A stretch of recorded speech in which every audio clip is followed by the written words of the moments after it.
Surat textile માર્કેટમાં ₹21 કરોડ 36,45,721ની છેતરપિંડીના ગુનામાં છેલ્લા 5 વર્ષથી નાસ્તા ફરતા આરોપીને પકડી પાડતી સુરત શહેર ક્રાઇમ બ્રાન્ચ સુરત શહેરમાં બનતા મિલકત સંબંધી ગુનાઓ શોધી કાઢવા તેમજ નાસ્તા ફરતા આરોપીઓને શોધી કાઢવા સારું આપેલ સૂચના અનુસંધાને સૂચના મુજબ ગરફોડ સ્ક્વોડના પોલીસ સબ ઇન્સ્પેક્ટર શ્રી ટીમના માણસો સાથે વર્કઆઉટમાં હતા।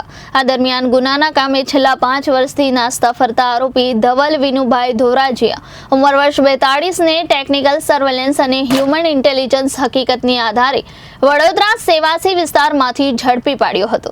આ ગુનાના કામે સને 2018-19 દરમિયાન આ કામના ફરિયાદી પાસેથી જુદા જુદા કુલ 13 જેટલા વેપારીઓએ આરોપી ગુનાહિત કાવતરું રચી ડ્રેસ મટીરિયલનું કાપડ કુલ્લે કિંમત ₹21 કરોડ 36,45,721નું ક્રેડિટથી ખરીદી કરી તેનું પેમેન્ટ નહીં ચૂકવી ફરિયાદી સાથે વિશ્વાસઘાત અને છેતરપિંડી કરી ગુનો આચરેલ હતો।